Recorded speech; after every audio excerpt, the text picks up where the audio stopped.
everyone, Aaron here for Zollotech, and this is the 2017 iPad. This is Apple's latest iPad. It's newer than any of the Pros at this particular point. It's not as nice as the Pros, but it's nicely priced. It comes in at $329 for a 32 gigabyte Wi-Fi model.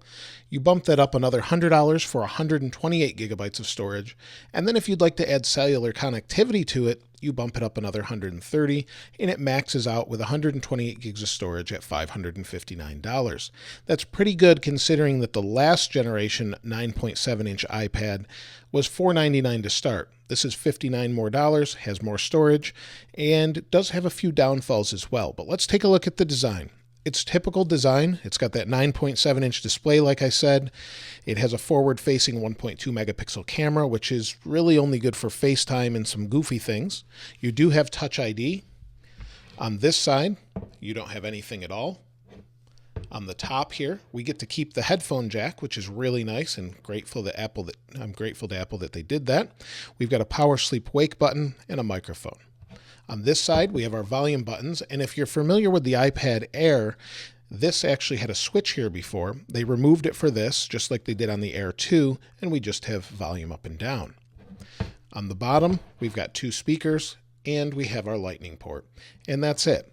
On the back, we have a simple 8 megapixel camera. It only goes up to 1080p for video recording, 120 frames per second slow-mo, but if you want to use it, it's nice, and it has an f2.4 aperture. Now, Touch ID on this model is pretty decent. It works fast, but I'm not so sure that it's the fastest Touch ID. Sometimes it's really quick, sometimes it's not.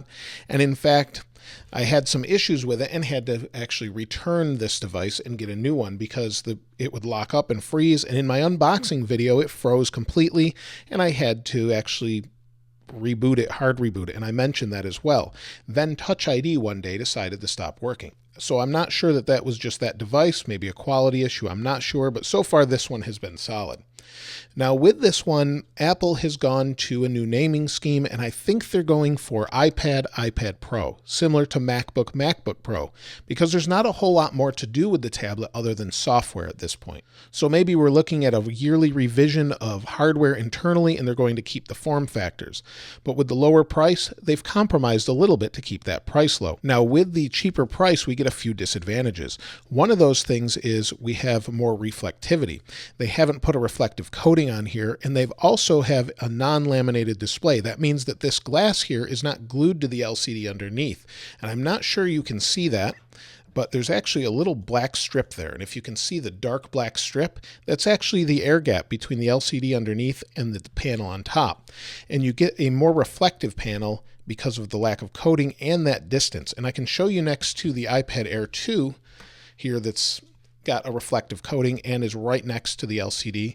It looks a little bluish, but it's less reflective. If you notice here, I'll bring it in the same place, and you can see the reflections are slightly different. It's not a huge difference, but it is noticeable, especially if you're in a bright environment. The other thing that we don't get is the thinness of the iPad Air 2, but because of that, we do get an extra sized battery that's inside of this one, which makes it really nice. So that extra battery gives us 10 hours of battery life. Basically, any iPad you get today is a 10-hour battery life, give or take, depending on what you're doing.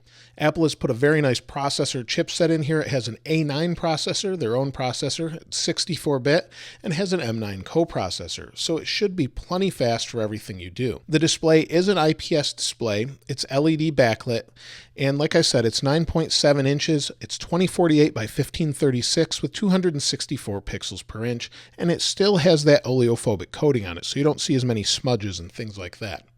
So overall, it's a really nice package for the price, and considering its price, it brings a lot to the table, either for the education market, the first-time iPad buyer, or just anyone that wants to upgrade their iPad from an iPad Air 1.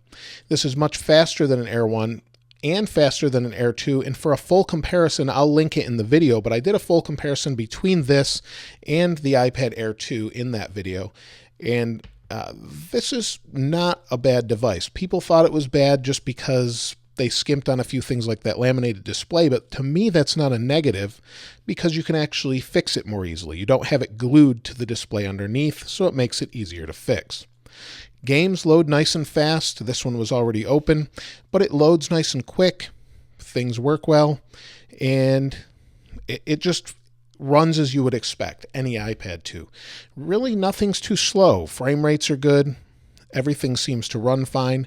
And you still get those split view that you get in different iPads that were higher end from the iPad Air 1, 2, and newer. You get the split view. You can run 2 apps at once. So if you want to run something like music and you've got your browser, you can do that in portrait or landscape. You can even open up multiple windows for your different browsers, as you can see here, and they work independently of one another. So I think it's suitable for just about anyone. You also get picture-in-picture for video when you're playing a video, and it's what you expect. So that's pretty much it. Let me know what you think of the iPad in the comments below. If you haven't subscribed already, please subscribe and like. As always, thanks for watching. This is Aaron. I'll see you next time.